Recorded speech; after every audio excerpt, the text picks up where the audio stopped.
morning. Thank you so much for coming. I really appreciate it. For some new people, we have 2 senior honor students here. They came in the summer. They don't have to be here. You know, there's no test. Well, there is, but it comes way at the end. Way later. Oh, It's yes. big. I'll make sure you do a lot of work. I just want to review real quick that I'm in the Nurse Faculty Leadership Academy, and it is a leadership development program intended to, you know, encourage leadership development and foster academic success. And my 2 mentors are Dr. Tony Forrester and Dr. Teresa Schoengartner. Thank you very much for being here.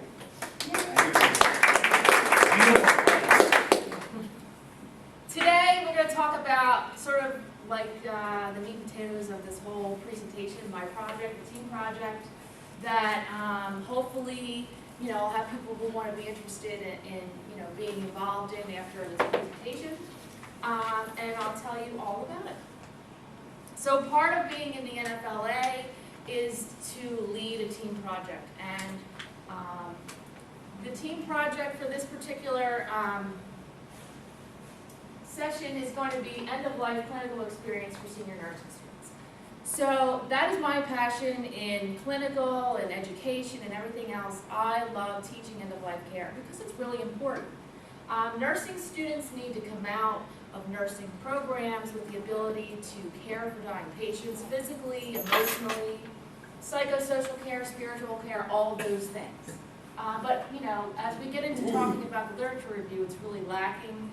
And registered nurses have been showing or telling us that they're really feeling not prepared. And so that leads to anxiety and then negative outcomes for the patient. So I'm hoping that with the team project we can incorporate a palliative care and or hospice clinical rotation. And you know, if it was my perfect world, I'd have to do a whole semester of it. But you know, right now we're only going to do 1 day and see how that goes. So we'll talk more about that shortly. Before I want to talk about the team project, I have to sort of go through all these things to tell you that this is why it's important. So obviously we need evidence to show why it's important, so I did a literature review. I got some information from junior nursing students. So I do a end-of-life lecture in each medical surgical course that they have. So juniors, I asked them a question at the end of the lecture. I'm like, just tell me anything you feel like you need to know that you don't already know. What makes you nervous? What do you like to learn about? What's the best way you like to learn? So I asked them those things and I had them put it on a card, and they gave me lots of information. I also want to link this project with the Widener University and the School of Nursing mission, and as well as look at AACN guidelines, as well as the NLN and the NCLEX, because there's end-of-life content on the NCLEX exam. So I'm doing a literature review, and I've done this numerous times because I did my whole dissertation on it. Nurses show anxiety when they're caring for dying patients, and this is continuing. There's lots of older literature from the 90s and all the way up until now, and they're still having anxiety caring for dying patients. This anxiety can lead to negative attitudes. So, you know, the nurse might say, you know, I don't want to take care of that patient. The patient doesn't need anything from me, and so they'll stay away from them. They might not want to deal with the family members who are all surrounding the patient who's dying. So all of these factors might contribute to poor care of the patient at the end of life. There's also limited knowledge on the nurse's part. So nurses are fearful of giving too much pain medication, so the patients might be under-medicated as far as providing comfortable measures at the end of life. They're not sure how to assess symptoms at the end of life and how to manage those symptoms. In order to improve end-of-life care, the End-of-Life Nursing Education Consortium was started about 15 years ago-ish, maybe a little longer. Dr. Betty Farrell in California developed this 2.5-day program where nurses could go to this seminar and learn how to teach other nurses how to care for dying patients. So it's a 2.5-day, pretty intense program. I actually did it back in 2006, I believe it was. And they give you all of these tools. So you have all these PowerPoints, you have case studies, you have activities that you can show people, teach people. You can pick a particular topic. You know, today we're going to talk about respiratory symptoms at the end of life. Or you can talk about communication. Whatever topic you want, you can give in-services to the nurses. You can do a whole day, you know, CE event. So this program has been very successful, and they cover all areas. So they cover pediatrics, veterans, geriatrics, critical care, and there's a core course that covers multiple things. But this is really geared towards registered nurses who are already practicing. But it can be used in pre-licensure programs. So the knowledge and attitudes of registered nurses. So again, there's educational needs, such as communication skills, symptom assessment, and management. They don't understand or they're fearful of communicating with dying patients, and they're not always very skillful at managing symptoms that the patients may have. Again, leading to negative attitudes and anxiety. Registered nurses have also cited in the literature, and they've stated it very clearly, I didn't have enough education on this. Or maybe I had a 1-hour lecture out of 4 years, which is really inadequate. You know, we can tell somebody how to care for a body after the body's died. Or we can talk about, you know, what to look for in the final hours of life, but there's so much more leading up to that point. In looking at nursing students, there's a lot of literature that do pre-test, post-test designs, and they look at an educational intervention. So usually there's some kind of, you know, lecture on end-of-life care, and they look at the knowledge of the student before and after. There is a ton of simulation literature out there on end-of-life simulations for nursing students. And after the educational intervention, there is improved knowledge, and they have better attitudes towards caring for dying patients. So we should be doing more of this. The most recent article that I found from Gillian in 2015 looked at attitudes before and after a hospice clinical experience. And the attitudes after were phenomenally improved. But there's very, very little literature out there that looks at hospice clinical experiences for nursing students. End-of-life education also, like I said, includes lecture as a teaching strategy, which is what I primarily do. Simulation, again, seniors have a simulation on hospice care. And hospice clinical settings, which is very far and few between. So student reports. So this is sort of like the anecdotal data that I've got from nursing students about what they want to learn, what's better, clinical or simulation. So this student said they wanted more exposure to death in the clinical setting and how to cope with caring for dying patients. A lot of students said they like doing better hands-on clinical practice where it's sort of like live and happening right then and there.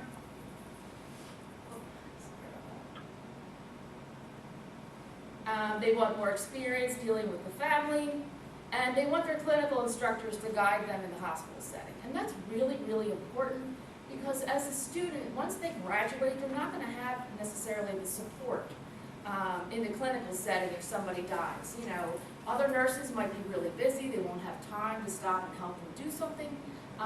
Or, you know, maybe the student or the new grad needs to debrief about what the experience was like for them, and they may or may not be able to do that without, you know, a clinical instructor.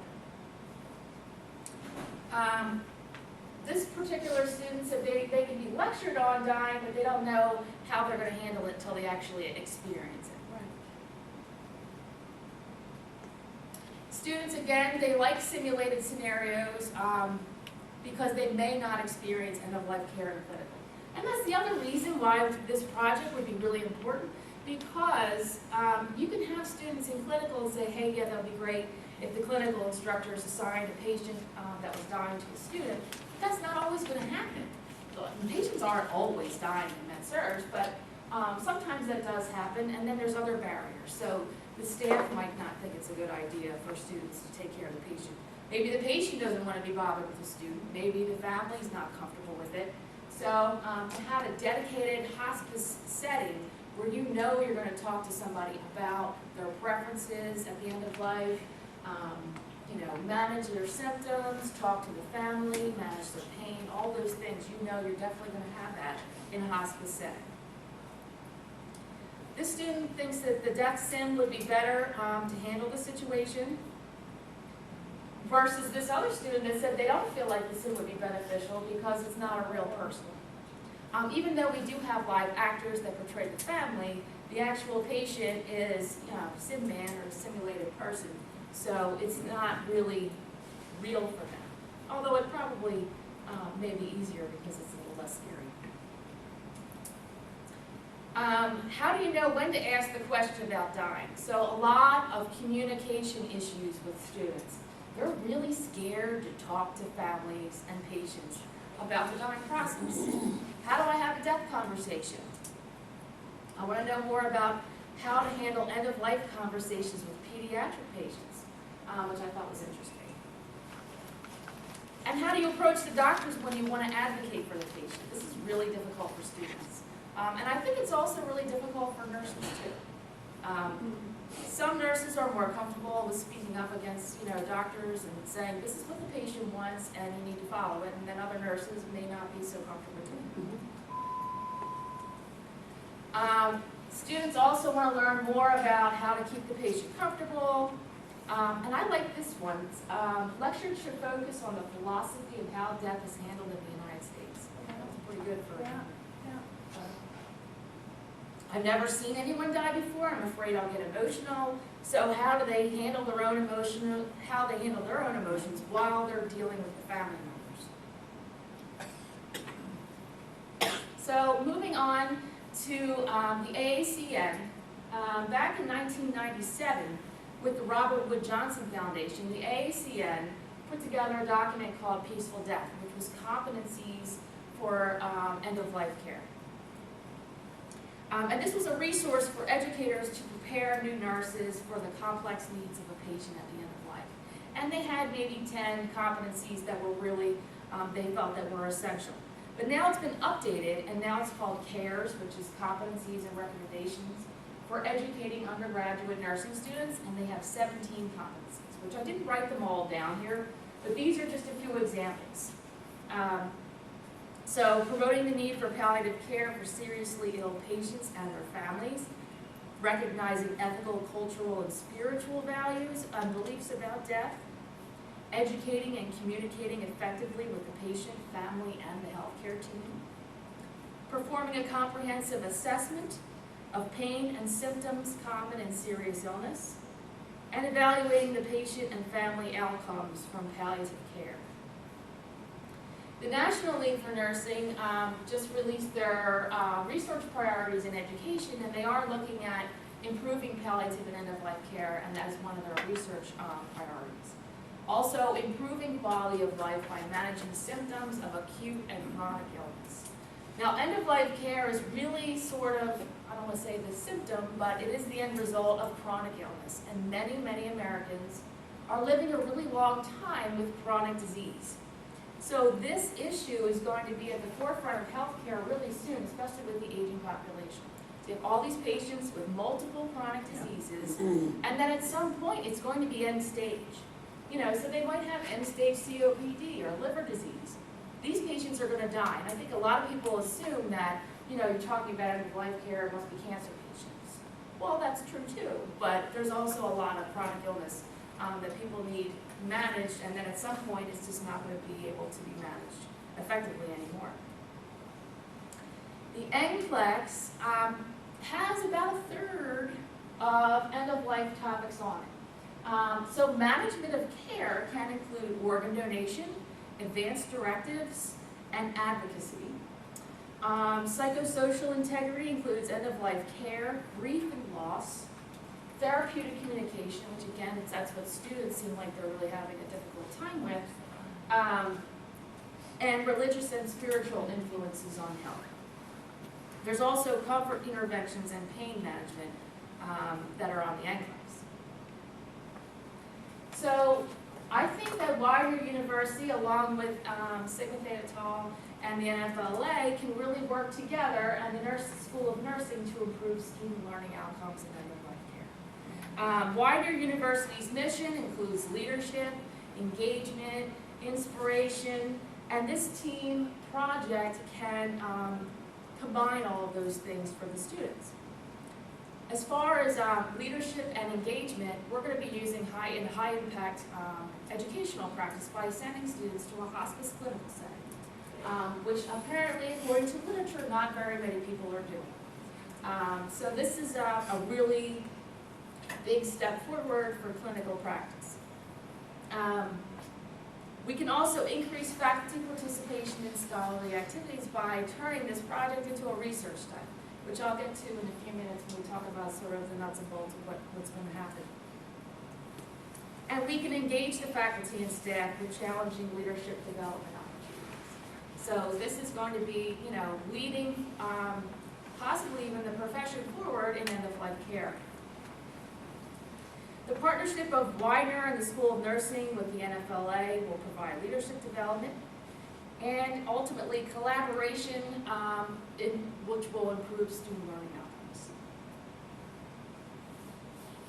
So the intended outcomes of the team project are to increase knowledge of end-of-life care among senior nursing students, improve the attitude. So if they have more education, they have more tools to use in their pocket, they may have better attitudes towards caring for the dying patient. They may have less fear, less anxiety approaching patients and families, and they'll have support of the clinical instructor who's going to be there with them and say, tell me how you're feeling, or they can debrief about it, they can journal, reflect on their experience, and hopefully it'll be a positive experience since it'll be in a hospice setting. Rather than in a clinical setting such as med-surg, where there could be a very traumatic death, or the patient may be expected to die, but they're not having their needs met, or their pain's not managed well, or there's an advocacy problem. So I think hospice would be a safe place for students to learn about that. They may have improved therapeutic communication with patients, families, and the healthcare team. High-quality nursing care for the dying patient and family, so if you have improved knowledge, you're more accepting of the dying process and understand that, the student is here to help the patient transition, then the patient and the family will have an improved outcome as far as, a better experience. Because the patients may or may not be awake, but the family's always going to be there, and they're going to remember everything that happened in the last few hours of that patient's life, whether it's good or bad. So we want it to be good. Faculty scholarship and dissemination of results. So again, we're going to do a research study with this particular project, and then disseminate it at conferences, hopefully in the Research Congress in Dublin, Ireland next year, National League for Nursing, other local areas, and also publish. So we can all work together, we can get a publication out of it, we can disseminate the results, and it'll be great. So today we're going to sort of talk more about the team project. I really would love your feedback, your input, how we can make this work for our students. We do have 2 clinical sites. One is Penn Hospice and one is Crozier Keystone's Hospice, and I think there's another one in the wings. We don't need too many sites. And what's going to happen is, more than likely, we're going to split the senior class in half. So there's about 150 seniors, so half will go and rotate out and go to a hospice clinical site for the day, and then the other half will do a simulation. So we're going to sort of compare them to see what are they learning in with these particular teaching strategies, and I also want to get some qualitative data from them. That's what I really like. We need to work on the IRB this summer, get some adjunct faculty who are willing to do this, and those that are willing to provide this educational service to students in the hospice setting, I will give them a orientation day prior to the start of the semester, so I could use those LNEC modules and talk about all the different ways that we assess the patient, how you can teach the students about different aspects of care, and give them tools to use in the clinical site so that they are prepared and they're feeling comfortable. So I'm going to open up this discussion now and ask some questions, but first I'm going to ask the students what they feel about it and what do you think you need as far as end-of-life education?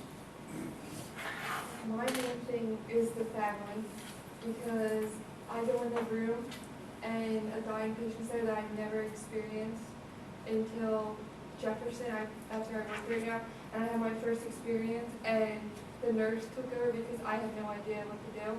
So I feel like learning how to talk to the family, because a lot of the time the patient can't talk to you, so that's my main goal that I want to get up with. You're nervous? Yeah. You're in the family? Mm-hmm.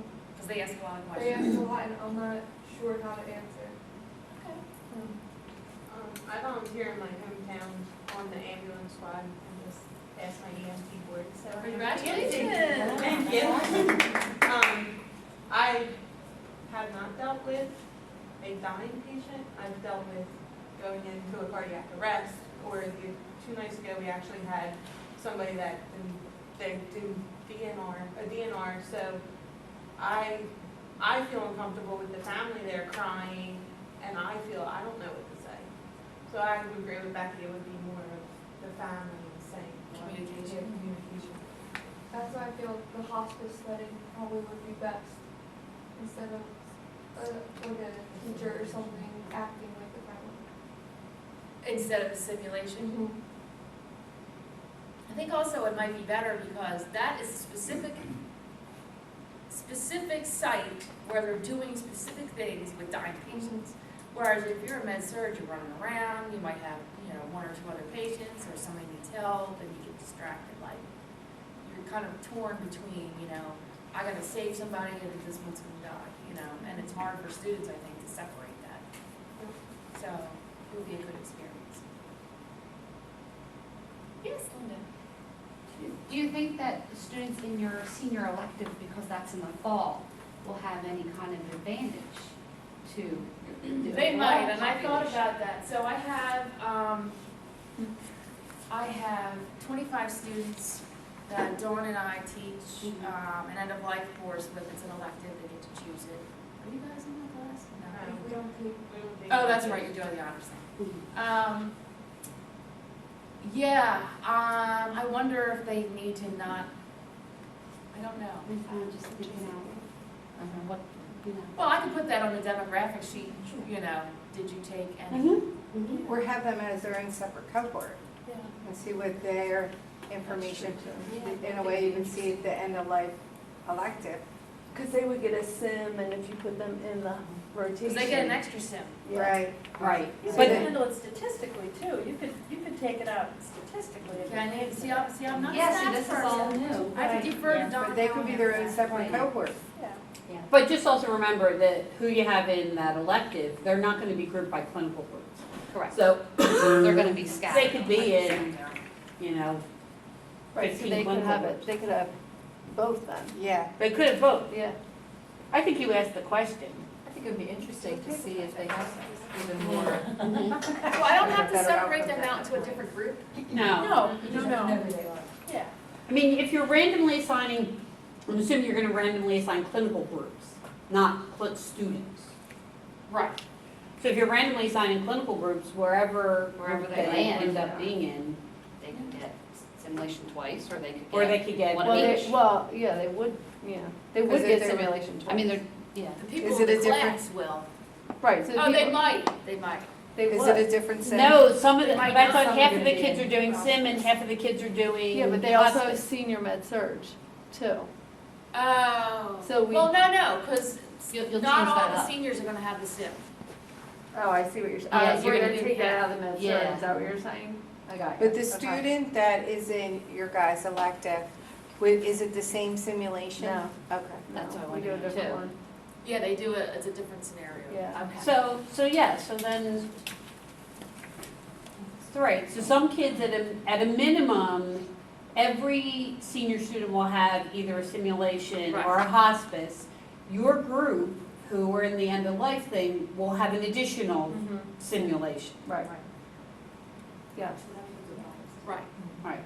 I think it's more not just the sim, but the attitudes, the people who choose to be in your elective are maybe a little bit different. So I would definitely on the demographic form, just find out, did you ever have a class, were you in this elective, whatever the question is, so that you can then statistically look at them, because they may be very different because you've had a whole semester of class about talking about end of life, their Right. perceptions, their attitudes, their knowledge will be different from everybody else. Plus who they're gets- doing service learning, so Yeah, they're, that's the other Right, one. so they are different, so they can be randomly. and not all of them chose to be in the class. Sometimes they just got to register Right. late. It just happens to be their schedule. But they're still gonna be exposed to the readings and the Yeah. lectures and Yep. the service learning material, so they are different in a way, so you're gonna have to just know who they are, so then you can kind of. That would be interesting too, to know if they chose it or if they got assigned, because I It I just fit think, their again, schedule. there's a different attitude coming in if you chose this versus someone who this was what they got left with. We I'd be- asked them that too on the first day, I'd be just out of curious. curiosity. Yeah, I'd be you know. curious about that, as to how that impacted it. Dr. Evans has a question. Wait, Dolores been raising her hand back there. Internal threats to validity, that's what you're talking about. Uh-huh. Yeah. Can you flip back to, you had that question on the bottom of the screen, and that's the one that's niggling at me, because I think it's a student question, so it's back to a few slides. What was it about, do you remember? Right there, no, back, try one more. No, there, the bottom question. I can be lectured on how to handle the situation of dying, but I don't think I'll really know until I experience it. So, I'm going to get phenomenological on you for a minute. What keeps so you know about KSAs, knowledge, skills, and attitudes? All right. So we're doing a lot of knowledge, we're doing a lot of skills. We're talking about attitudes, but underneath that, I just came across this most wonderful concept that Parsi brought into nursing. But it comes from the philosophy of Thomism. So, Thomas Aquinas. It's called core whatness. Core whatness. Who am I? And so I think if you've got bean counters, they're going to approach this very differently from the person who is scared spitless of dying and is facing that fear, as opposed to doing. Like, okay, I can do this stuff, and maybe the doing is hiding. But the core whatness, I think, really gets at it, because you can check off, yep, got it, and you haven't hit the meat of the thing. So it seems to me that of significance to all of nursing, as much as all this beautiful stuff you're building, who am I in this situation? And what am I afraid of? Am I afraid of answering these questions? Because that's one thing. And you need the skills to learn to do it. But am I really afraid of, oh my God, what if it was me in the bed? I don't know how to deal with my own death and dying. It is totally about facing your own mortality. Exactly. So that piece, I think, needs to be in there, even if you don't want to put it in people's faces. Because that, of course, I'm a phenomenologist, right brainer, what can I say? That to me is the bottom line. I'm definitely adding qualitative questions. Oh, yeah. Right. Oh, yes. Or a reflection. Yeah, Yeah. Oh, that's a reflection, good idea. reflection, yep. That's Dr. Teresa Evans? saying. But you can get I it do, another yeah. way. You can get it another way. What do you mean? Exactly, like I just happened to walk in and on the dovetail of what you were just saying, because I had the same experience with my research, was because I had a disaster elective. I had to make sure that I identified how they had that experience, so I have some questions that I could share with you to kind of, it's not completely crystal clear, but it makes it better that you can actually identify where they got this information versus whether they got it in the elective. But the other piece of it is that you can actually create a attitude scale. I first, like most of the time people think an attitude scale is whether they like the experience of Sims versus not. Depending upon how you word those questions or those statements, actually does reveal what their attitudes are about that piece, which is something that I kind of tripped on in my own research. I didn't think that that's what it was going to get at, but it actually did get at that. Yeah. Like what they, not how they what they knew, but rather how they felt about what that knowledge meant or what gaps they actually had. Yeah, actually, that's a great point. Kathy's, and she calls it an attitude scale, and we decided it really really isn't an isn't. attitude scale. If you take a look at her attitude scale, I'm sure she'll share it, just volunteered her stuff, Absolutely. and look at how those questions are framed and ask similar kinds of questions about end of life. That information was really helpful, because it did really identify where were the students still struggling in terms of knowledge gaps. Is this and your own tool? Yeah, Oh, great. yeah, all 3 of my research tools are brand new. You see, I think it differentiates a laundry list of, yep, got it. And that's what we get, we From- have that, we do a really good job on that, knowledge, Yeah. but it's that context and environment. Yes, Yep. yes, And the yes. attitudes, so actually Sirati did a lot of research on experience that actually folds into your decision making, now from an emergency standpoint, and it's back from the 70s, but that's Yeah. something that is something that, Mhm. you know, you bring that with you, whether you want to Yes, exactly. recognize Yeah, it yes, or you not. do. Yeah, you do, yeah. So should we look at knowledge, attitudes? I was gonna also ask them Attitudes. about communication. Absolutely. Not so That's much- part of it. Absolutely, because that's how you put That's your all part attitude of it. out. Yeah, absolutely. Yeah, and there is a tool, there's a couple of communication tools. There's one specifically for communicating in difficult situations. So like, you know, having a conversation about, you know, we can't do anything else for you. But we know nurses have this problem, and just, Not all of us. well, not all of us, but, you know, I was in the emergency room, and, you know, the nurses will go like, I have to ask you a really silly question, but, you know, do you feel threatened at home, and these abuse, and they pull it, and you can just tell, they do not want you to say, That's a Yeah. great commission requirement. well, it Yeah. is, but But it's. don't give me the answer. But don't give me the I answer of, oh my God, yes, I'm feeling don't know what abused, I'm threatened. Right. Because they'll say, oh, I have to ask this really silly question, and I'm like, Well, not give me a really really silly silly answer. answer. Right, it's not a silly question Yeah. if somebody's being, Right. you know, physically You or know, psychologically or And then you financially trust the abused. nurse to They open up put to. bias into that, right? Yeah, they put Right. bias into it, so Right. even if you were being abused. Yeah. Right. Put bias Just say into it. no, that's what you really should say, just say no.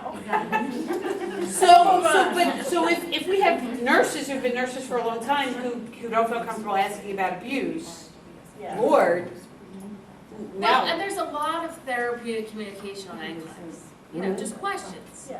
So they need to know how to Right. even phrase it to pass NCLEX. I think one of the challenges when you have this discussion with families and you're caring for the dying is it's not the same for each family. It's not the same for each. There's so much variance, As to the- you know, Yeah. and unfortunately it falls within my scope of what to do. And, you know, some people, it's the end of their lives, they're 88, they're 95, and that variable. But, you know, with that said, age isn't such the time ticker. That 88-year-old could have been driving to the mall. So, and as you advance in your career, you recognize that not all 88-year-olds are created equal, and that family member might have variance. And it's so layered, you know, in my world where was it, you know, someone who was attempting to take their own life, and so then that becomes, so I can see as a student or as a novice how all these factors and how the patient's going to receive it, how the family's going to receive it, that's the tricky part. So I after 30-some years, feel inadequate sometimes walking into a room, like, do I have the right words to kind of say? So that uncertainty, I think, is all part of it too, because there is such variedness in, you know, the experience. Well, that's interesting, a level of comfort with uncertainty. I think you're absolutely right, like you were saying that, and I was thinking, you know, what do the families bring? So, and we've all had this experience where, you know, the son wants to save his mom, who's coded 4 times no matter what, and the bottom line is now the son feels guilty because they've been out of the mom's life, and now they're back in, and there's all this other, there's all this other stuff that really has not a lot to do with the physical health status of mom. No. But I like this question of uncertainty, because I think some people are more comfortable with uncertainty, and some people are not. Yes, ma'am. And AACN requires it of us. Oh, yeah. That is actually in our guidelines to be teaching students to think in terms of uncertainty. The complexity of care from the get-go. No, I was sitting here for a while thinking the same thing Mary said, that all the patients I worked with and families around the end-of-life issues as well as students are so very different. And, you know, hopefully if you have a relationship with that patient family, then at least you have somewhere to start. Sometimes you don't, sometimes you're walking in cold. Right. But thinking about how every experience and every person, every family is so unique, and it's the nurse's role to adapt and provide the patient family need, regardless of, you know, where they are in the process, the patient and family. So you mentioned about comparing, I'm trying to think this through as I'm talking out loud. You mentioned comparing, you know, half the class in sim and half with in an actual clinical setting. And is there a difference? And I'm wondering, I'm thinking they're both going to have positive learning experience, you know, in whatever. Maybe they say, oh, this is not for me, or whatever. But I think they're both going to have some, you know, growth and awareness, attitudes, whatever. But they're also going to be very different. So in the sim, I'm going to guess, the patients always die. Okay. In the We have other students in here too, remember that. Well, but I'm just saying. Maybe I they'll mean, be in the you- hospice if where they it's a- don't all die. If it's a hospice sim, but in a hospice setting, the student who goes there for a day, it is very likely that they will not see a death Yeah. or do postmortem Sure. care or Right. anything. But what they will get is they'll be in a culture where people, and they'll interact with nurses and staff, and they can hear stories, and they can kind of get that culture. I'd be really interested, and this, I guess, would be a separate, open-ended question that only applies to if as a participant, you had a simulated session and were in a clinical for the day. You know, here's where I I'm. could be her elective student. Yeah, but I mean, for students who've had both, because you Right. mentioned comparing, and I don't know that, I mean, you're Yeah, I don't different. know. Might be the wrong. But you could maybe get initial, and it's because you have 75, 150 students, and yes, Yeah. logistics at this point Yeah. is crazy. But maybe a Put them in all small those group of people. students who have both, It's all Linda's fault. could answer an open-ended question that kind of expands on what they got from each of the different, because I think they're both gonna be, Or do I just look at the hospice group and not compare? no, you're gonna have them all, no, you have all that data, you can look at them, but Stuff. But it might be interesting to know what a student says who's had both. And that would be anybody in the elective. That would be the elective, right? And that's that adaptability. Well, but they also have, they're in senior med surge. They may have a dining experience there too. Or they could have had it in Or they could junior have year. had it junior year, so Right, so the you're question gonna is get experience. Oh, yeah. some Or it of could them be have. personal. I think Yeah. that Yeah, answers that That's question. true. And they always tell me, they're like, hey, guess what? Somebody died. I'm like, oh, good. I mean, not for the patient, but I'm glad you had that experience. Or maybe good for the patient. Well, maybe, Right. yeah. Laura? Two things. One, Tony may need to help me on this. Imogene King's theory had to do with building relationships, and she talked about 3 levels. Transacting, interacting, there's another one. It's the goal of attainment. Yeah. What it comes down to is sometimes, all right, a personal story, I'll be quick, but it'll make my point. Transacting, I think, is like the highest level. So my kid falls off the swing, fractures and dislocates her elbow.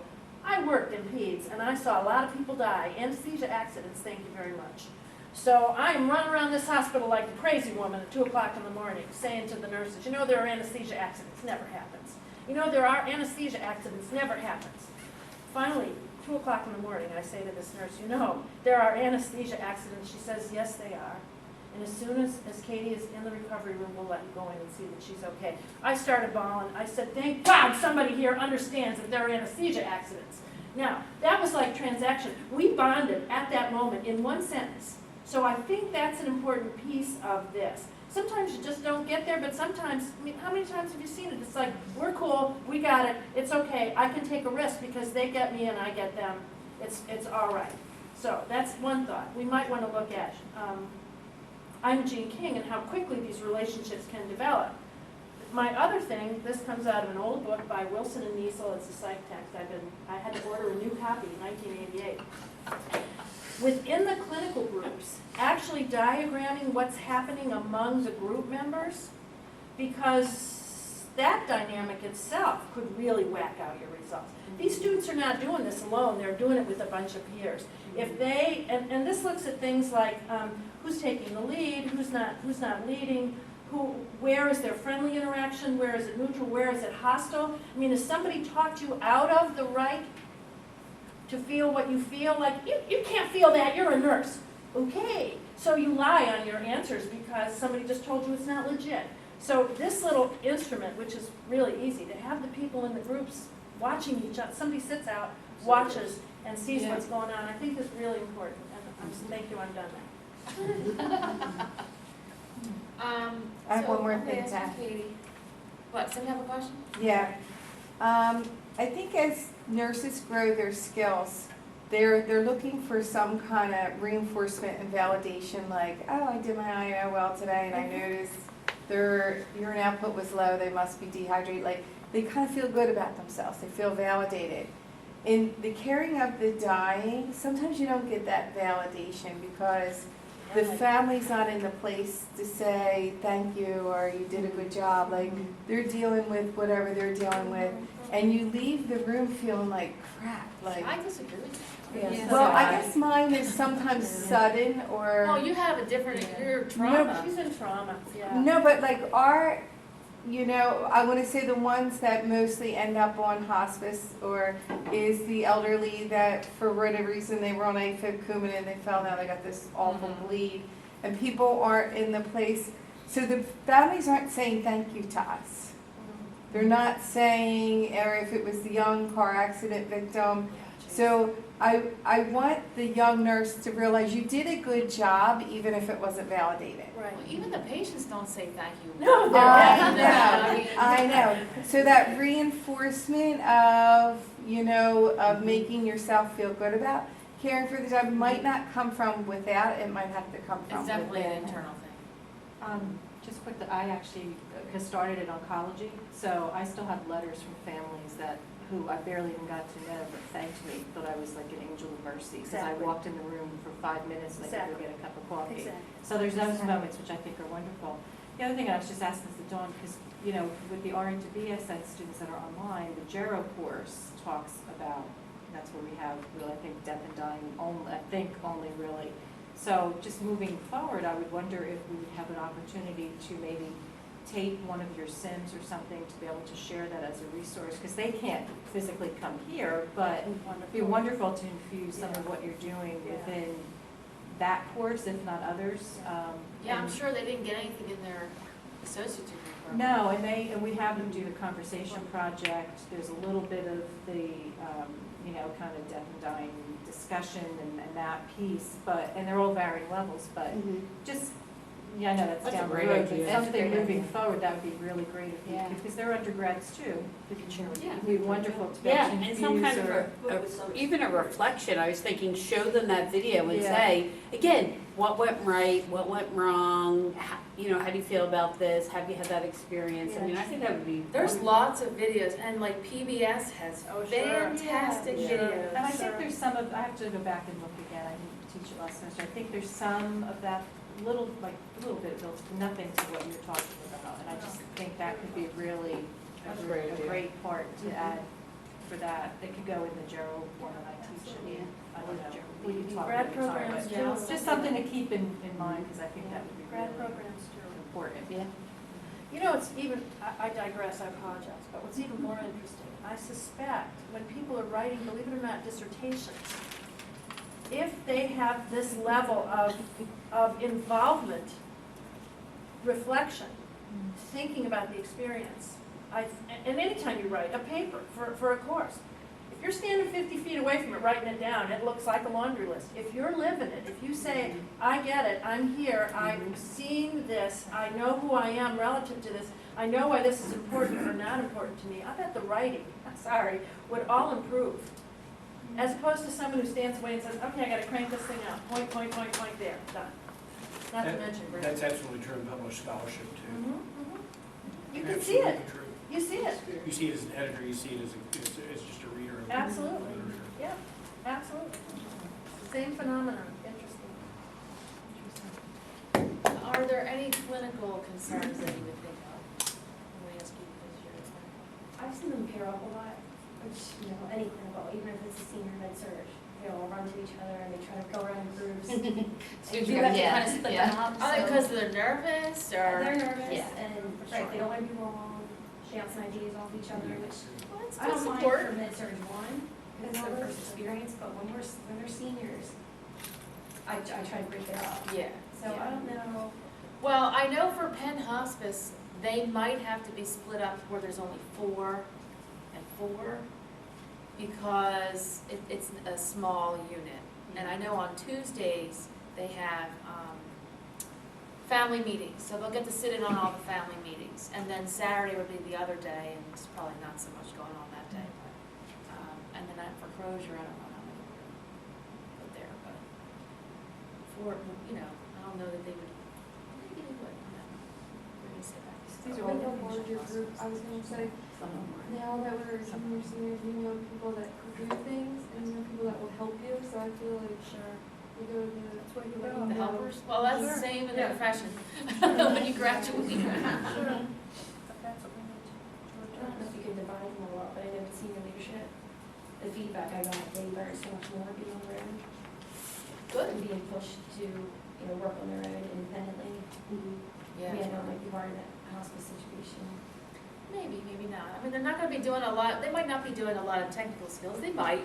It depends on the patient, you know, has wounds or some other stuff going on, which is possible, or they might not have anything. I think there's a lot of talking. But that's an important piece for senior med-surg clinical in general, Oh, to yeah. really sort of talk to the clinical instructors and say, you need to kind of make sure that people are in.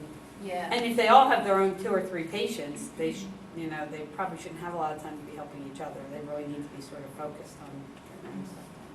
But if you don't have that support, I mean, people need that level of social support.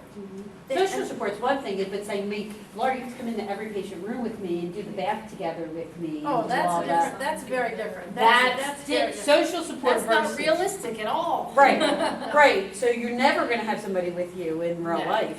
No, And but- maybe that's why when Mary's seeing this in the transition, these kids are struggling when they're, because now the expectation is, no, you're not gonna have somebody else in the room with you. on your own 2 feet. Figure out how to get this stuff done, so, maybe. Interesting. Are there any barriers that you think that you could think of? Or do you think it would be difficult to do from a clinical instructor? Or what would you like to have in an orientation for the clinical instructor? I mean, in undergrad and grad, we got a quick review of end of life. So that's why I'm here, is because I wanted the background All right, and the experience of it. So everything you're going over, I think is very helpful. Okay. The communication piece is a huge part. You feel comfortable and feel with your own emotions and I think you can include everything. Well, not everything. Well, the program sounding good. Yeah. Did you have any? Well, I mean, just as barriers that I've seen in the clinical field at a different institution, is that staff knowledge about having a student experience with death and dying.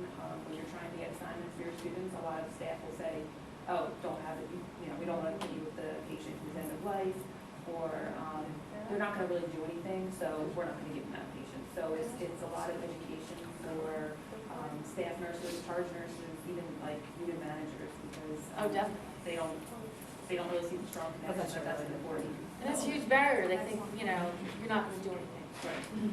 And it's not really important, when really the acuity is much higher on the I time. have to agree with Meg, because I think some staff nurses think if you're not changing the sheets and Right, changing you're the not doing dressing, something. that Well, you're they, doing something. that they, Task that oriented. they don't understand this whole process or level of, Mm-hmm. comfort is learning in and of itself. If they see the student sitting there, then they think that it isn't an active day for them, or.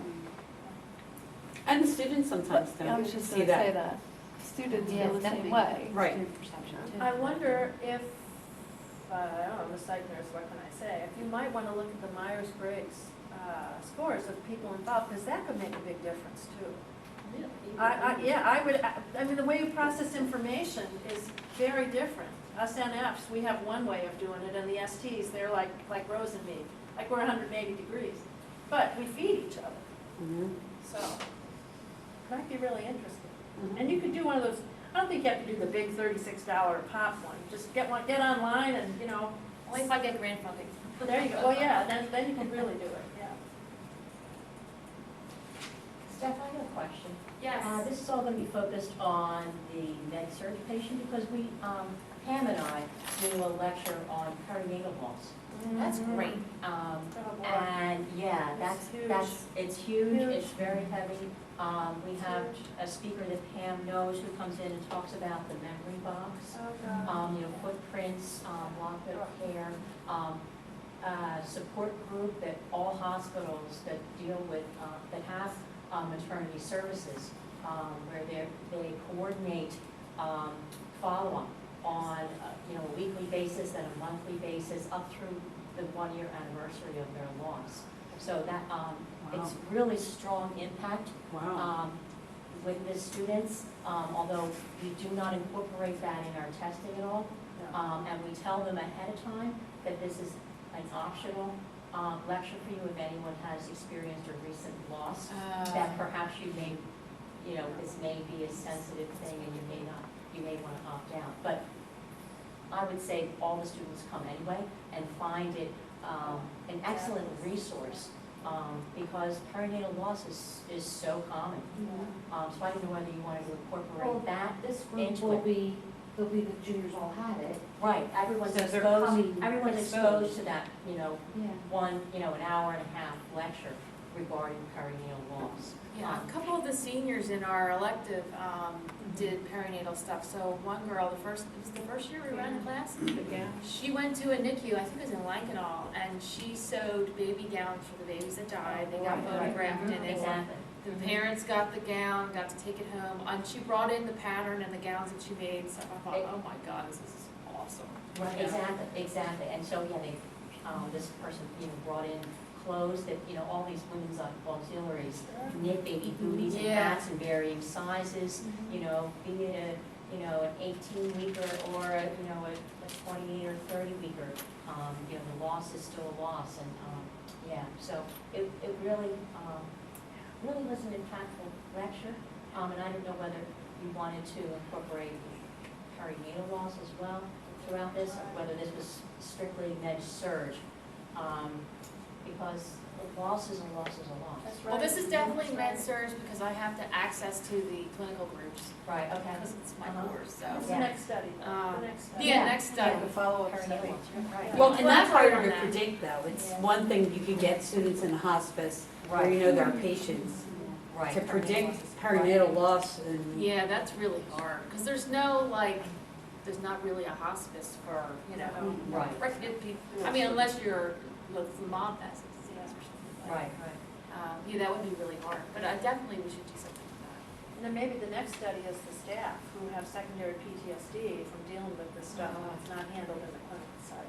Right, oh, that's excellent, yeah, PTSD. Yeah. We We're run talk talk about that about as well, yeah. Oh. Oh, I hear. The computer's talking. Picking up on what Audrey had said, do you have a plan in place for kind of considering this desensitization or, considering that somebody might just have had a recent loss of a grandparent or something like that? How to Follow up. kind of respect that and let them get the experience that they need? And do you have a plan in place for that? That's a great question. That's a good question, Yeah, it's a very important question. Hal Shorey. Well, even if they haven't had a loss, they could have a difficult time emotionally with the experience, and they do have access to the counseling center on the university. It's a free service to them, so that would definitely be in the IRB and the consent. And really, they don't have to participate if they don't want to, but they will get a hospice simulation because that's part of the med-surg course. So they're definitely going to get that, no matter what. Debrief after that? Yes. So. I think though that, we're preparing them to go out into practice and they're going to have these experiences. And so I think that it's really important for you to think about how to respect what they're bringing into the experience, into their role in terms of death, and help them process that so that then they can be therapeutic as opposed to being frozen or shut down. So you're talking about debriefing or journaling or? Or pre-briefing or pre-reflection, some kind of activity that kind of, lets them express their fears, their, what's going on with them, and then you can maybe help them, lead them through that in terms of processing it, in terms of how they're going to need to interact in their role as a nurse.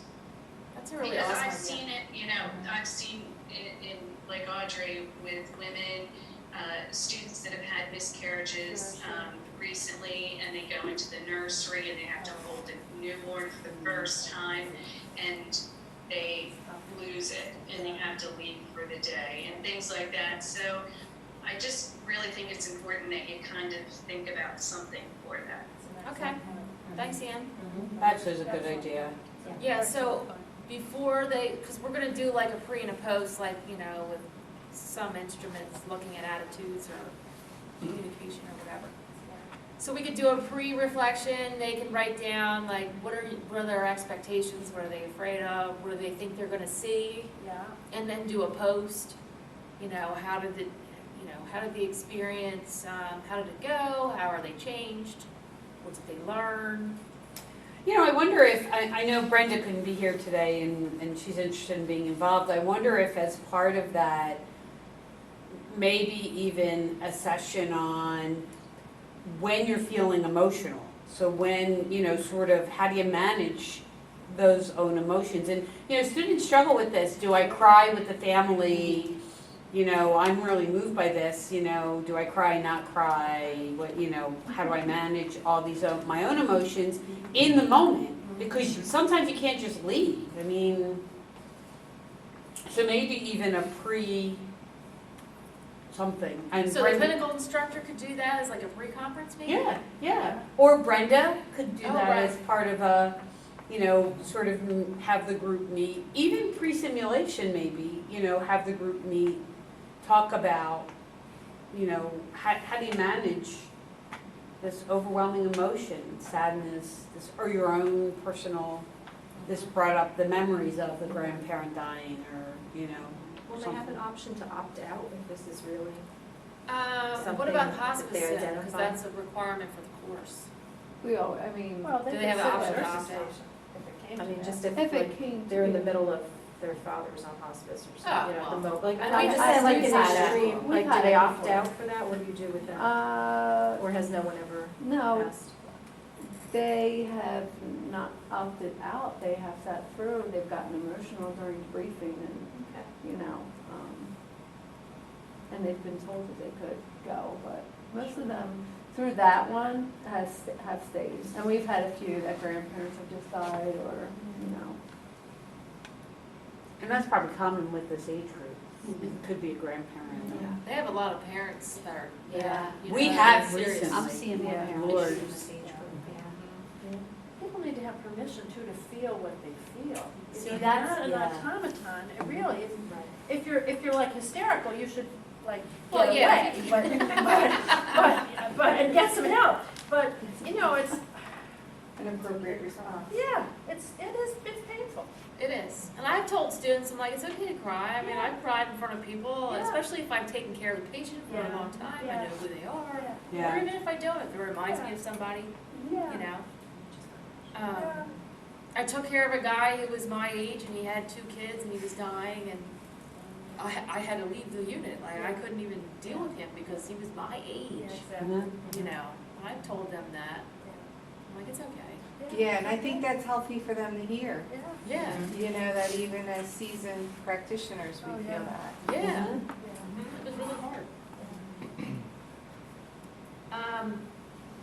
All right, so we're gonna look at communication, knowledge and attitudes, which there's tons of tools. I already have a couple actually. Reflection before and after. Do a clinical instructor orientation day where they get all of these topics, especially because if you're saying, you know, I really didn't learn anything in school, which is, you know, the whole thing. What? Sorry, things are popping, I'm feeling Yeah, anxious. it's just a stress. Yeah, not a First power, making faces. not a power veteran.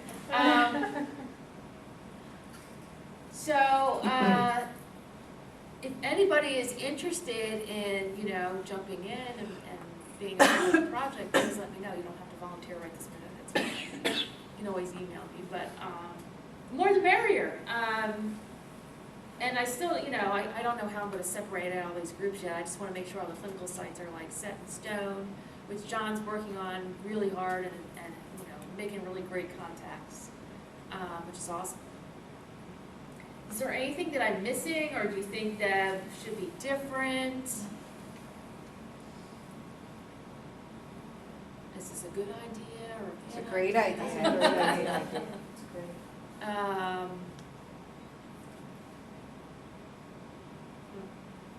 just trying to think of what else I want to say. Stephanie, Yeah. what are your biggest concerns about this? That's a good question. I guess my first biggest concern was whether or not I was going to get clinical sites, but that's actually working out really well. And more, I'm really surprised about it because yesterday we had the director of the Crozier Keystone Hospice here in attendance, and she was really excited to have students, so I was happy about that. So that's not really a worry anymore.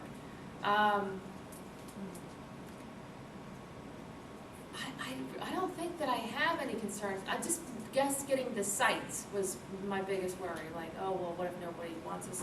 Or if scheduling doesn't work out.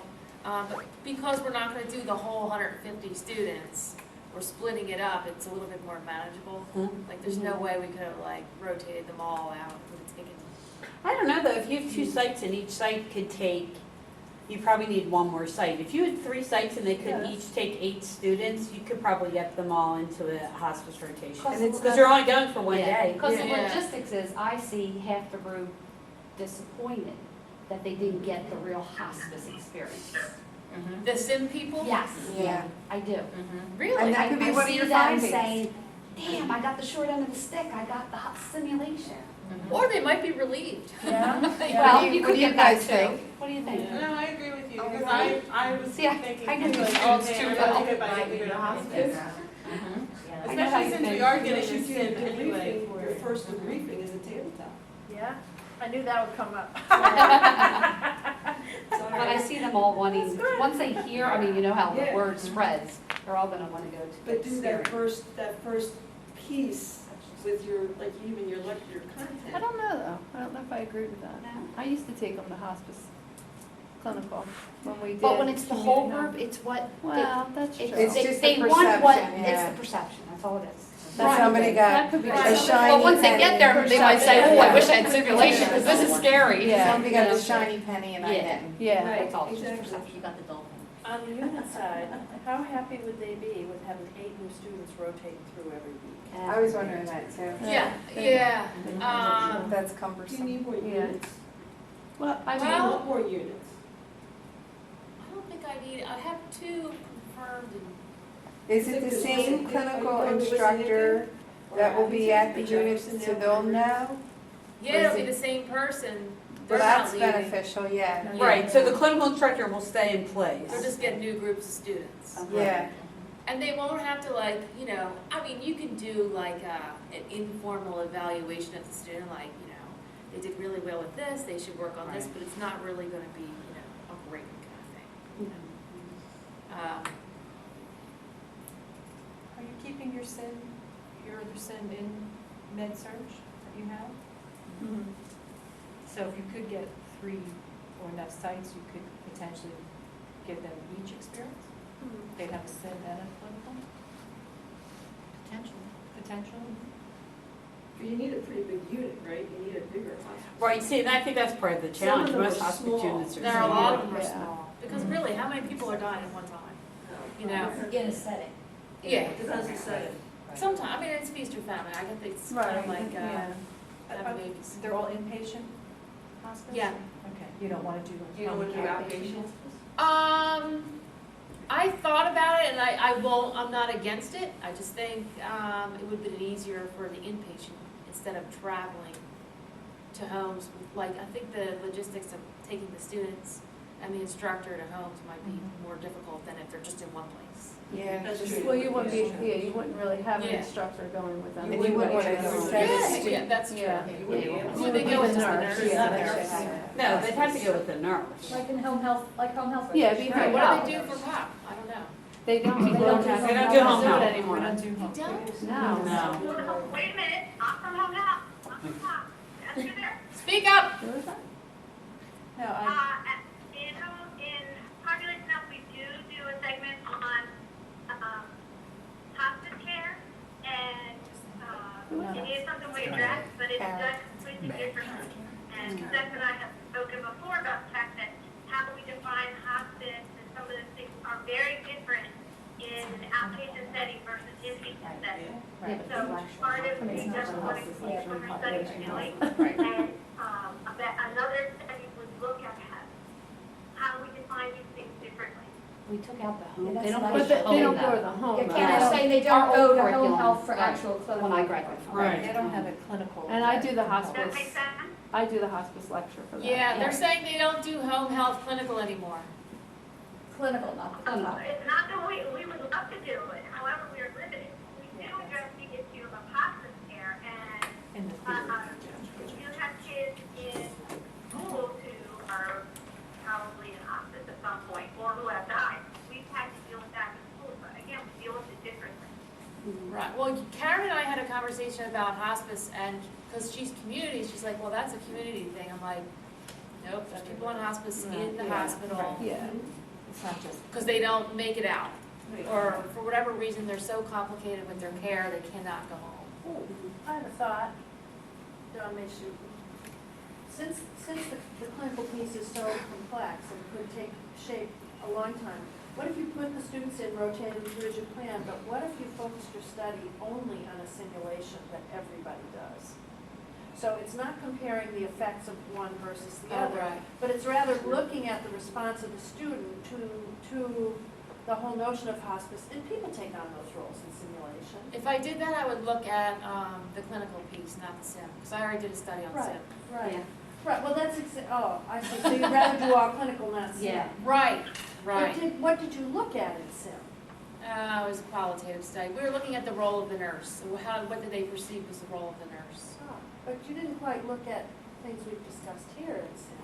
So you could, that would make your life a lot easier to start out. Which is, has something to say for it.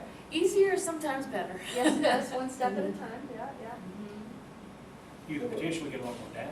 yeah. That way, using a simulation vignette, you can manipulate variables Oh, that sure. are not amenable to manipulation. Right. And they can be very valuable.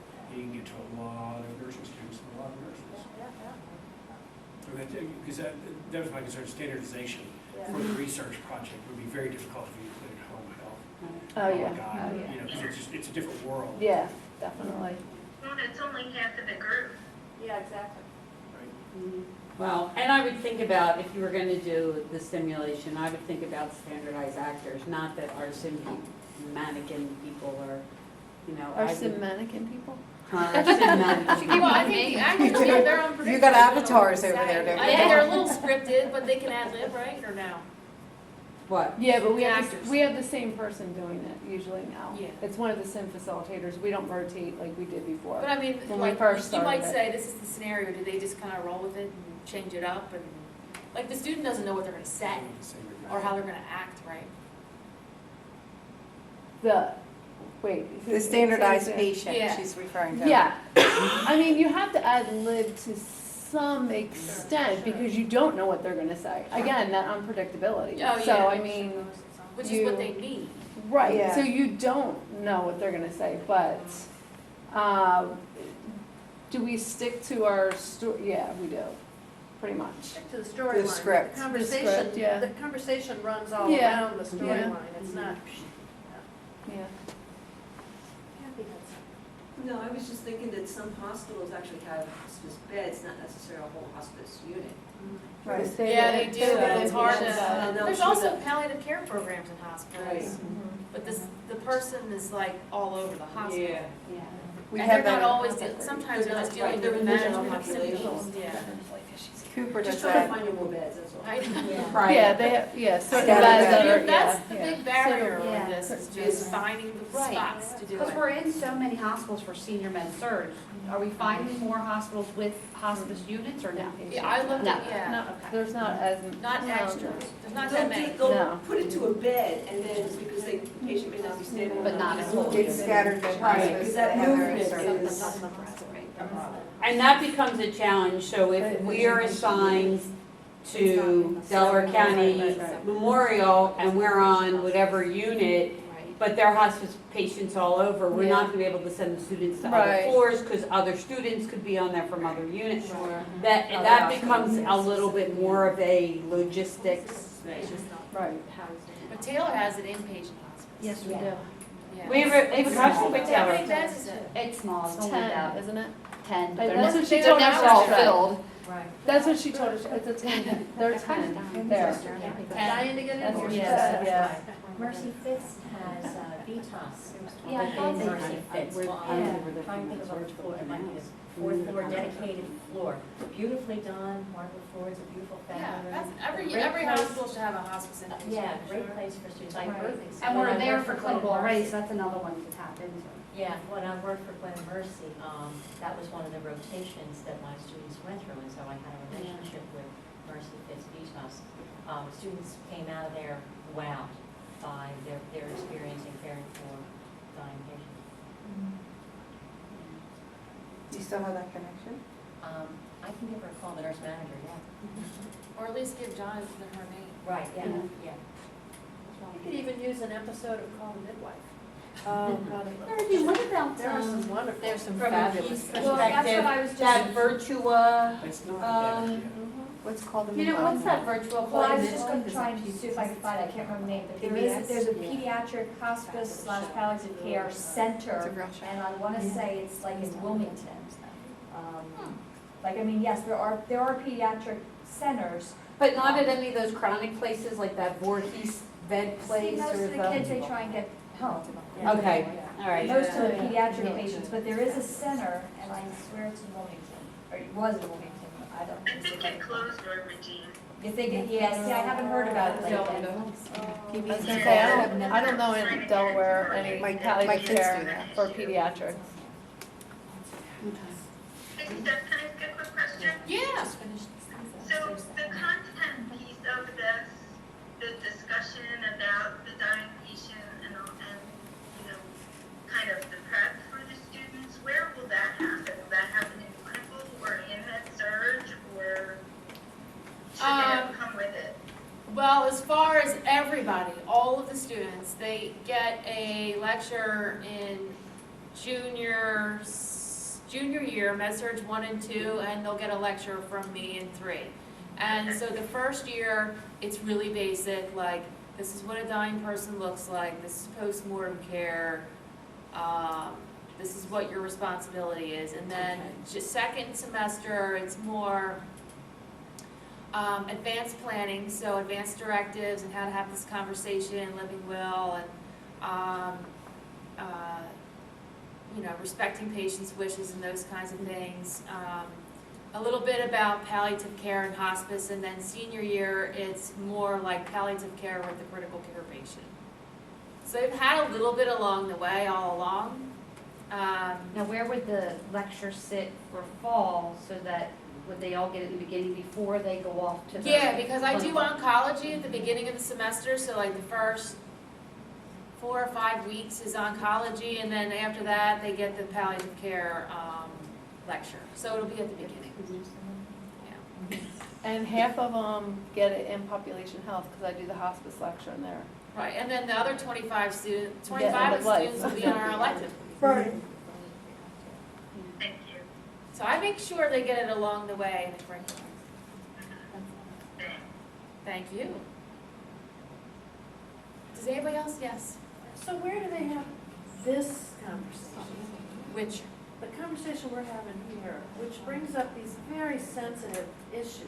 Communication? Communication, how you feel about this, how you respond to it, where, so that they don't come away saying, I don't know what to say.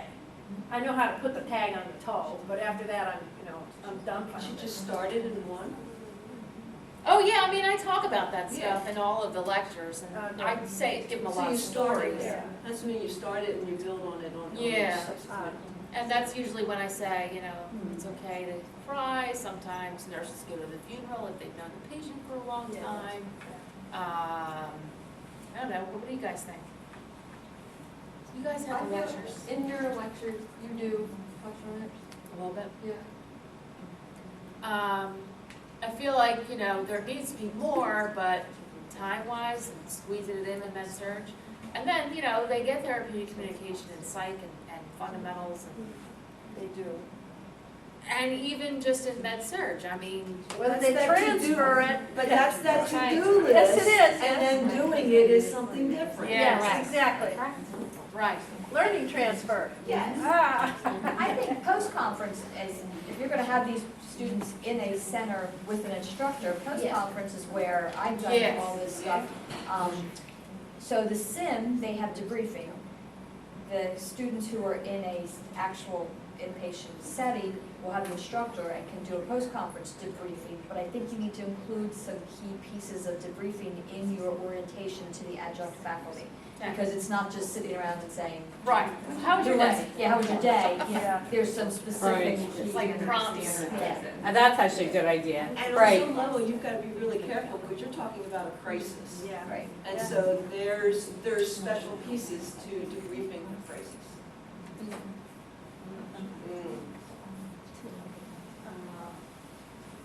Hey, Steph, the other thing that we can do is throw it into knowledge synthesis array. Okay. Yeah. What's that, I feel like second semester junior year? No, No, right now, senior. fall. Third Fall. grade. Oh, Third. seniors. Yeah, they're in their yeah. third knowledge synthesis. Yeah. And they're in smaller That groups, was there's a only really about good place 30 for of them. that. They should practice Right. They should role play this. scenarios, yeah. Role play. Right. How about journaling their experiences? And so that way you get the feedback of what's going on in their head. Or How they even- feel, how they're dealing with it. Or even use other critical conversations and see what they can take from that to actually fly into some scenarios that you can come up with. Because that would be, that's what their basic experience might be, something that gives them conflict, and having a conversation about that, and then being able to figure out how to talk about it. It's something that actually gives them conflict. Because you can't transfer the care from the patient and the family to the nurse. That's what we have to be careful of. Yes, they're students, but they can't become the patient too. Right. So they need some opportunities to see what works and what doesn't, what shuts down conversations and what keeps them going. So, I don't know if this is off topic or relevant, but I had a question about the context of the simulation and the hospice, because hospice, somewhat family members are prepared that this is the last step. Is the simulation the same thing, that it's already hospice, or is it a withdrawal scenario where nothing more can be done, we're gonna pull the tube, we're gonna do, are there a little bit of a standardization as opposed? Can you talk about that? I don't know. No, not right this minute. I'll fill you in. Can't give it all away. More of, I haven't thought of it yet. I actually wouldn't mind having hospice nurses talk to us, like here are some tips when you do have patient that, like anything, like just tips that they have learned along the way, Yeah. that this is how I deal with this is what their experience is. You can come to my office anytime. I'll give you- Right, yeah. All right, so 150 be at your door. Yeah. I know, and you have 150, even if it's just like, You probably like a guest speaker that comes in and Yeah. talks to all of us at once and Do a just, panel. Do a yeah, panel. just, That's a good just idea. to have tips that when you do have this patient that you have, that they just got the diagnosis that they have cancer or that they have 6 months to live, like this is how I deal with it, just as experiences. As the patient or No, the nurse? as the nurse. Okay. It'd be a great panel to have some family members and the hospital. Yeah, mix. Actually, when we went to trauma, Mary just stepped out, but when we went to the Crozier Trauma Conference, they actually had a patient, now obviously the patient didn't die, but they had the panel with the patient, the family, the Yeah. docs, the nurses. It's nice to get that. And whole that perspective. was, and he was, let's put it this way, he was a very lucky young man to even have survived his injuries. Mhm. So, it was really beneficial to hear all of those stories at the same time. And then actually for the students have the opportunity to actually have a conversation with anybody that they wanted to. Yeah. That's hard though, getting your patients in there, or even patient's family after somebody's died. Because that is one issue with even doing research in end of life with patients and families, because they don't want to Right. either deal with it, talk about it, or whatever Yeah. after. Well, not fresh, Feeling but someone that might want to keep their memory alive Some because of they them, want to yeah, come yeah. in. So it'd be someone obviously that can handle Yeah. talking about it. I And have a I add to good, that too, Stephanie, you might want to think about a recent graduate as part of that panel and who had this experience, because they're gonna be closer and the students are gonna be relating to that, so. That's a great idea. That is a great. And we have the student cell phone numbers, so Sue can send out a tell my cell message to Oh, see if we have their numbers for the past couple years. excellent. We could send out an email and say anybody had this experience, be interested in sharing. I actually have a freshman, going to be sophomore, that her sister is a recent grad, that the job she could get was in hospice as a new grad. Wow. So she's Yeah. already feeling burnout after just like 2 years. That's tragic. So, That is. that's I another really don't think they perspective. should go into hospice. No, to be grad. not at all. But usually That- at That gives me 1 to 2 years of Right? surge. Yeah, I told her. the Unless they have a sister very told her, intensive "Keep looking mentoring for a program. job." No, that the social worker who was here for Crozier said they were hiring new grads. Yeah, but she said they had a very intensive mentoring Oh, program and mentoring everything for it. They have to do a lot of, Right. yeah. Yeah. Yeah. Laura, I've had good and bad luck in different settings with a colleague who is an English teacher, who does poetry, and actually in Akron where he lives. He does poetry with the staff, patients who are dying, with the dying patients, with veterans, he does it with a bunch of people. But people write, and it can be really good or not so good, depends on, just how it goes together, but for these patients in this setting, it's been very successful. So that might be, in addition to the panel and what's happened, then to have the students writing what this experience was for them. So they capture it in sound bites.